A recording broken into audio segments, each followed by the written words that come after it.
Assalamualaikum warahmatullahi wabarakatuh. Kami dari kelompok 2 ingin mempresentasikan tentang peradaban agama Islam pada masa modern. Alhamdulillah, puji syukur penulis panjatkan kehadirat Allah SWT yang telah melimpahkan rahmat, taufik, hidayah, serta inayahnya, sehingga penulis dapat menyelesaikan makalah ini dengan baik. Salat beserta salam semoga tetap tercurahkan kepada junjungan kita Nabi besar Muhammad SAW, yang telah menuntun umat manusia dan dari zaman jahiliyah menuju jalan Islamiyah yang penuh dengan ilmu pengetahuan. Adapun makalah yang berjudul Peradaban Islam pada Masa Modern ini disusun untuk memenuhi tugas mata pelajaran pendidikan agama Islam. Dalam kesempatan ini, penulis ingin menyampaikan terima kasih kepada Pak Sukmadi selaku guru mata pelajaran pendidikan agama Islam yang telah memberikan bimbingan dan arahan dalam penyusunan makalah ini. Terima kasih juga kepada pihak-pihak yang telah membantu dalam menyelesaikan makalah ini. Penulis menyadari bahwa dalam penyusunan makalah ini terdapat banyak kekurangan dan kekeliruan, baik dalam materi maupun teknik pengetikan. Oleh karena itu, penulis mengharapkan kritik dan saran membangun dari pembaca demi kesempurnaan makalah ini di masa yang akan datang. Semoga makalah ini dapat bermanfaat bagi penulis khususnya dan pembaca pada umumnya. Wassalamualaikum warahmatullahi wabarakatuh. Daftar isi dari makalah ini adalah bab 1 pendahuluan, 1.1 latar belakang, 1.2 rumusan masalah, 1.3 tujuan. Bab 2 pembahasan, 2.1 perkembangan Islam pada masa modern 1800 sampai sekarang. 2.2 tokoh-tokoh Islam pada masa modern. Bab 3 penutupan, 3.1 kesimpulan. Daftar pustaka.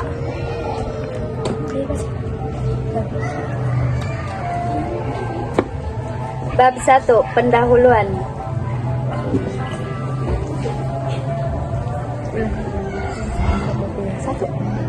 1.1 latar belakang.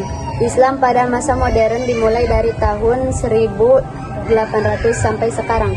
Islam menampilkan peradaban baru yang esensinya berbeda dengan peradaban sebelumnya. Peradaban yang ditinggalkan Nabi Muhammad misalnya jelas sangat berbeda dengan peradaban Arab di zaman jahiliyah. Dengan demikian, Islam telah melahirkan revolusi kebudayaan dan peradaban. Meskipun demikian, pengaruh lokal adalah proses alami yang tidak dapat dihindarkan. Akan tetapi, pengaruh ini justru memperkaya peradaban Islam itu sendiri. Periode modern merupakan zaman kebangkitan Islam. Pada periode pertengahan, umat Islam mengalami kemunduran baik bidang pendidikan, pengetahuan, sosial maupun bidang-bidang yang terkait dengan politik, budaya dan teknologi. Kata pembaharuan seakan-akan identik dengan modernisasi yang lahir di dunia barat. Modernisasi diambil dari kata dasar modern, yang artinya terbaru, cara baru, mutakhir atau sikap dan cara berpikir serta bertindak sesuai dengan tuntunan zaman. Sedangkan modernisasi adalah proses pergeseran sikap dan mentalitas sebagai masyarakat untuk bisa hidup sesuai dengan tuntunan hidup masa kini.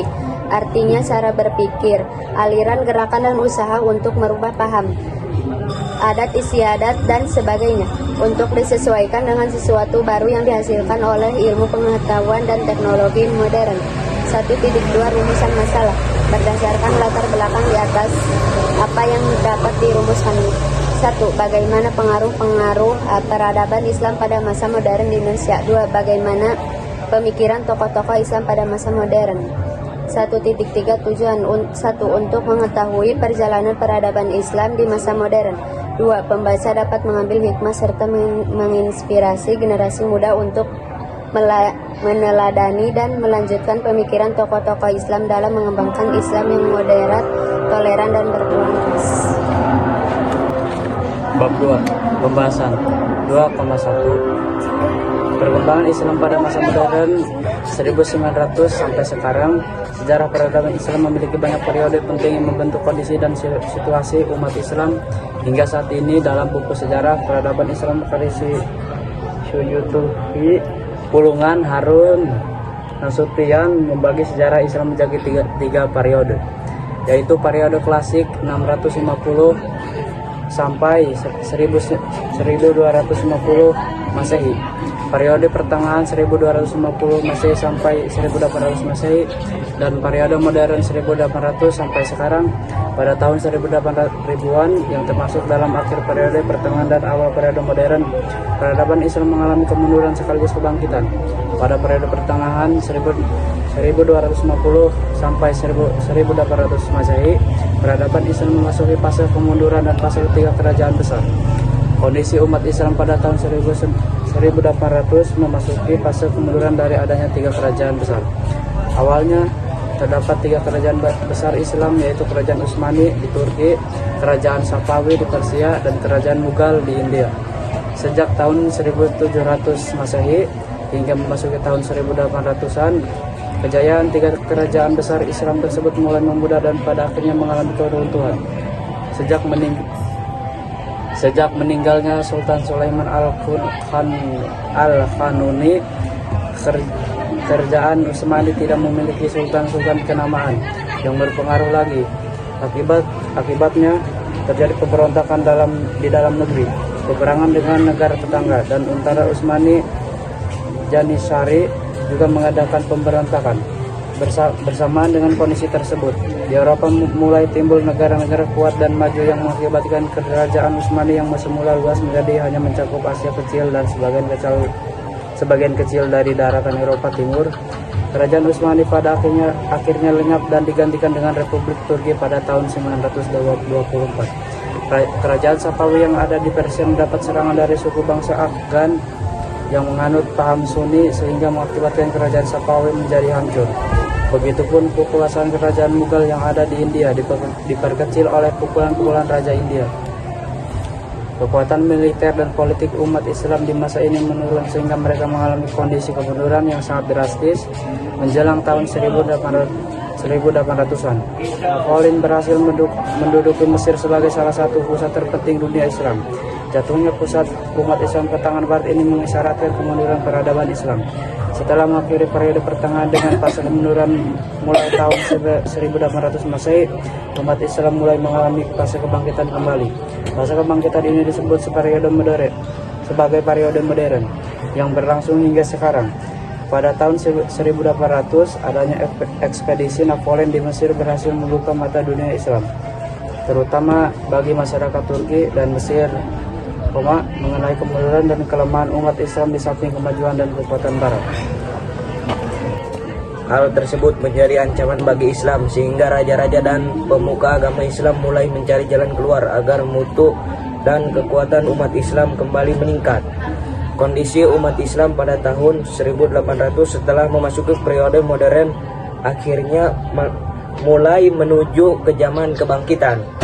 Pemikiran filsafat dan ilmu kelam juga semakin berkembang. Rijem Aijid dalam buku sejarah peradaban Islam terlengkap menjelaskan bahwa masa modern dalam sejarah Islam ini ditandai dengan gerakan pembaruan di berbagai bidang, diantaranya yaitu bidang agama, politik, ekonomi, ilmu pengetahuan dan teknologi, seni dan budaya, serta pembaruan di berbagai keilmuan lainnya. 2.2 Tokoh-tokoh Islam. Hal tersebut menjadi ancaman bagi Islam sehingga raja-raja dan pemuka agama Islam mulai mencari jalan keluar agar mutu dan kekuatan umat Islam kembali meningkat. Kondisi umat Islam pada tahun 1800 setelah memasuki periode modern akhirnya mulai menuju ke zaman kebangkitan. Pemikiran filsafat dan ilmu kelam juga semakin berkembang. Rijem Aijid dalam buku sejarah peradaban Islam terlengkap menjelaskan bahwa masa modern dalam sejarah Islam ini ditandai dengan gerakan pembaruan di berbagai bidang, diantaranya yaitu bidang agama, politik, ekonomi, ilmu pengetahuan dan teknologi, seni dan budaya, serta pembaruan di berbagai keilmuan lainnya. Tokoh-tokoh Islam pada masa modern. Ada beberapa tokoh utama Islam pada masa modern, yaitu 1. Muhammad Ali Pasha tahun 1765 sampai 1849 M. Nama lengkapnya adalah Muhammad Ali Pasha atau dikenal dengan Pasha atau Muhammad Ali. Pasha adalah pelopor kebangkitan Islam di Mesir yang lahir pada bulan Januari tahun 1760 Masehi di Kewala, bagian utama Yunani. Ayahnya bernama Ibrahim Agha dan Turki, termasuk keluarga yang tidak mampu. Karena kondisi tersebut, sejak kecil Pasha bekerja membantu perekonomian keluarganya dan tidak bisa menempuh pendidikan sebagainya anak-anak kebanyakannya. 2. Rif'ah Baidawi Rafiat Tahtawi tahun 1801 sampai 1873. Nama lengkapnya adalah Rafi'ah Baidawi Rafiat Tahtawi. Nama panggilannya adalah At-Tahtawi. Saat umur 16 tahun, At-Tahtawi telah menyelesaikan belajarnya di Universitas Al-Azhar Kairo. Setelah itu, At-Tahtawi melanjutkan pendidikan masternya di Egyptian Army Mesir. Kemudian ia belajar selama 5 tahun di Perancis. Selama di Perancis, At-Tahtawi menerjemahkan 12 buku dan risalah. 3. Jamaluddin Al-Afghani tahun 1838 sampai 1897 Masehi. Jamaluddin Al-Afghani lahir di Kabul, Afghanistan pada tahun 1838 Masehi dan meninggal dunia di Istanbul pada tahun 1897 Masehi. Jamaluddin adalah pemimpin pembaharuan Islam yang tempat tinggalnya dan aktivitasnya berpindah-pindah dari suatu negara ke negara lain. Pengaruh pemikiran dan pengaruhnya yang paling besar dan nyata ialah di Mesir. Oleh karena itu, meskipun masa kecilnya dihabiskan di Afghanistan, perjuangannya lebih banyak dilakukan di Mesir, Hijaz, Yaman, Rusia, Turki, Inggris, India, dan Prancis.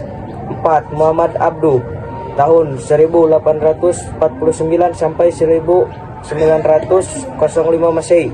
Nama lengkapnya adalah Muhammad Abduh Hasan Khairullah. Abdul dilahirkan di Mahalat Nasr, Subrakit Al-Bahrain, Mesir pada tahun 1849 Masehi dan masih keturunan Umar bin Khattab dan garis ibunya. Abdul belajar agama kepada Syekh Ahmad pada tahun 1862. Kemudian ia melanjutkan pendidikan ke Universitas Al-Azhar Kairo pada tahun 1866. Setelah menyelesaikan studinya, ia mengajarkan di Al-Azhar. Puncak karirnya, Abdul menjadi mufti pertama di Mesir pada tanggal 3 Juni 1899. Muhammad Abdul meninggal dunia pada tanggal 11 Juli 1905. 5. Rashid Ridha 1865 sampai 1935 Masehi.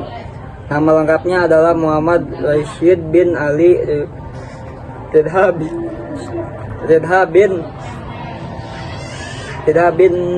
bin Syamsuddin bin Bahauddin Al-Kalmuni Al-Husaini. Namun profilnya adalah Rasidiyah.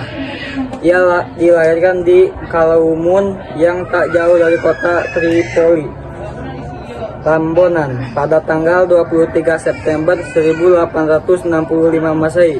Ridha termasuk anak yang rajin pada saat itu. Anak-anak seusianya asik bermain, tetapi ia justru menghabiskan waktunya untuk membaca buku.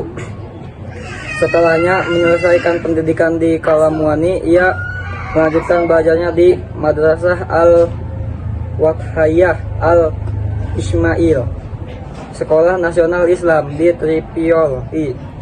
6.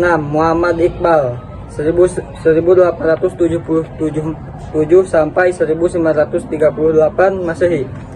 Muhammad Iqbal lahir di kota Sialkot, Punjab pada tanggal 9 November 1877 Masehi. Ia berasal dari keluarga kelas menengah sederhana.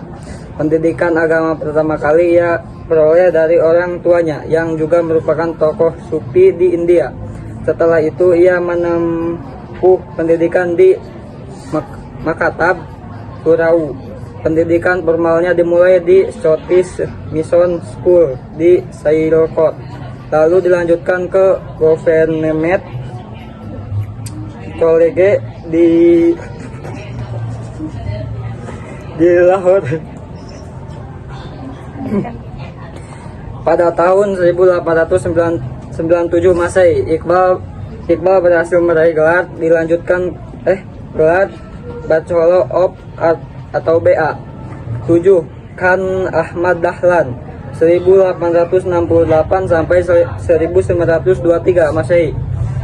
Khan Ahmad Dahlan lahir di Kauman, Yogyakarta pada tanggal 1 Agustus 1868 dari persaingan Khan Abu Bakar bin Haji Sumaliman dan Haji Sulaiman dan Siti Aminah bin Kah Ibrahim. Menurut sumber lain seperti mendapat profil Abdul Munir Mulkahan, tahun kelahirannya disebut sebagai 1869, namun kecil beliau adalah Muhammad Darwis. Nama Ahmad Dahlan baru digunakan setelah beliau pulang dari menaikkan ibadah haji dan menyelesaikan masa menuntut ilmu. Khan Hashim Asy'ari 1871 sampai 1947 Masehi. Kiai Hashim lahir di Gedung Jombang, Jawa Timur pada hari Selasa Kliwon 24 Zulqa'dah 1287 yang bertepatan. Ia melanjutkan pendidikannya ke berbagai pondok pesantren di berbagai wilayah Jawa. Antara lain Pondok Pesantren Wonorejo, Mojokerto, Wonokoyo, Probolinggo, Langitan, Tuban, Tenggilis, Surabaya, Kademangan, Bangkalan, Madura, Siwalan, Panji, Buduran, Sidorojo, dan Semarang. Saat menuntut ilmu di bawah bimbingan Kiai Haji Soleh Darat di Semarang, Kiai Haji Hashim Asy'ari juga belajar bersama Kiai Haji Ahmad Dahlan, pendiri organisasi Muhammadiyah.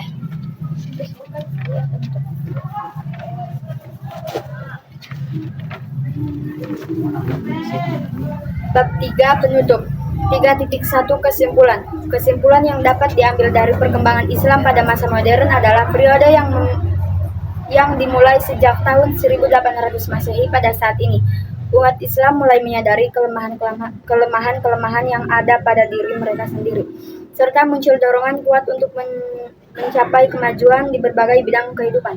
Tokoh-tokoh yang menjadi pelopor gerakan pembaruan Islam diantaranya adalah Muhammad bin Abdul Wahab, Syekh Waliullah, Muhammad Ali Pasha Al-Tahtani, Jamaluddin Al-Afghani, Muhammad Abduh Rashid Rida, Sayyid Ahmad Khan, dan Sultan Mahmud.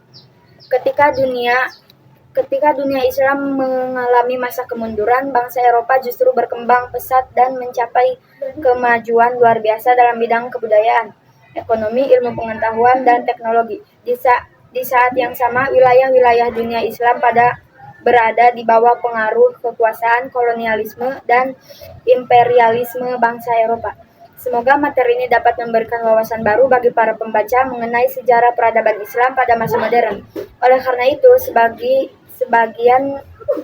sebagai umat Islam, sebaiknya kita meneladani semangat para tokoh pembaruan Islam yang telah berjuang keras agar umat Islam tidak tertinggal jauh dari bangsa Eropa. Dengan demikian, Islam dan umatnya tidak akan mudah dikalahkan oleh bangsa Barat.